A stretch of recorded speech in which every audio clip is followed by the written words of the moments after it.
Райым Миллиондун тагдыры карантинден кийин чечилеби? Райым Миллион аты бар Матраимов бийликтин чекесине чыккан чыйкан болгонуна бир топ убакыт өтүп калды.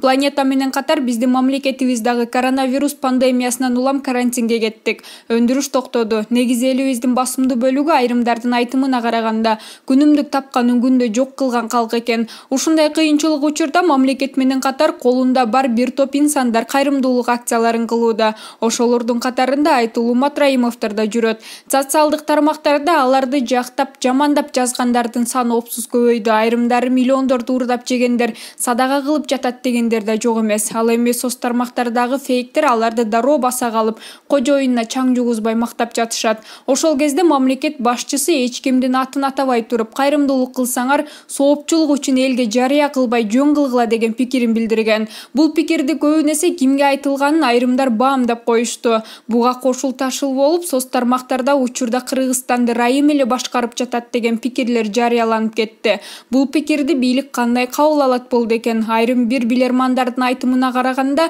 пандемия апаты аяктагандан кийин Райым Миллион маселесин бийлик ары же бери кылат имиш. Негизи бул маселе өлкө жетекчиси тарабынан туура эле коюлууда. Анткени мындай учурда бийлик өзүнүн функцияларын өтө бекем жана так аткарышы керек. Булак компромисске ие. Карантинде отуруп, балдарын бага албай калган аял өзүн өлтүрүүгө аракет кылды. Ысык Көл облусунун Каракол шаарында 2 баланын энеси өзүн өлтүрүүгө аракет кылгандыгы тууралуу Турмуш Кейжи сайты өзүнүн булагына таянып жазып чыкты.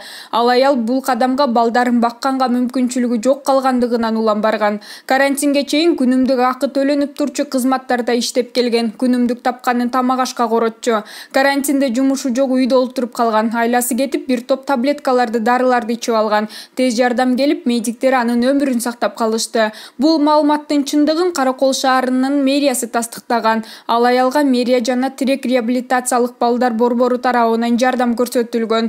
Аялдын жашы 47-де, 2 баланын энеси. Балдардын бири 5-класста, экинчиси 6-класста. Бир баласынын ден соолугунун мүмкүнчүлүгү чектелген. Ал күйөөсү менен ажырашып кетип, күнүмдүк жалданма жумуштарда иштеген. Жабыркаган аял психологдун толук курсунан өтпөстөн үйүнө чыгып кеткен. Булак компромисске ие. Коронавирус жуктурган мигранттардын саны канча? Биздин кызматка жарандуу мекендештердин басымдуу бөлүгү чет өлкөлөрдө эмгек мигранттары болуп жүрүшөт. Алардын басымдуу бөлүгү Орусияда экендиги талашсыз. Коронавирус апаты абдан күчөп жаткан Москва шаарында кыргыз жарандары абдан көп. Ошол жердештерибиз мындай илдетке чалдыккандар барбы же жокпу?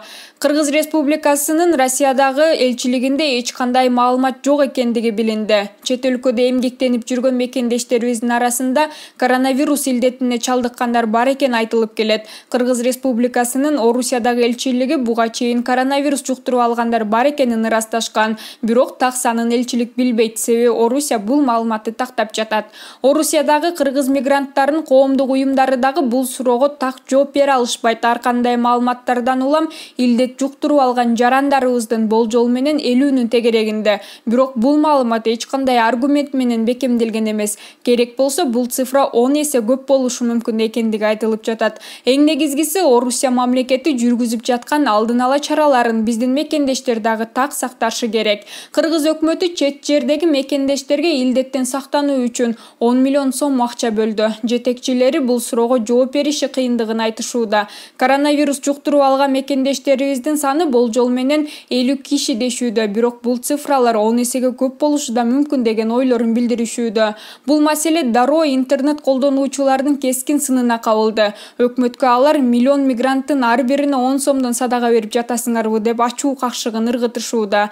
Биздин өкмөт ар кандай дипломатиялык жолдор менен кыргыз жарандарынын канчоосу илдетке кабылганын тактап, аларга карата даректүү жардам көрсөтүүсү зарыл. Булак компромисске ие.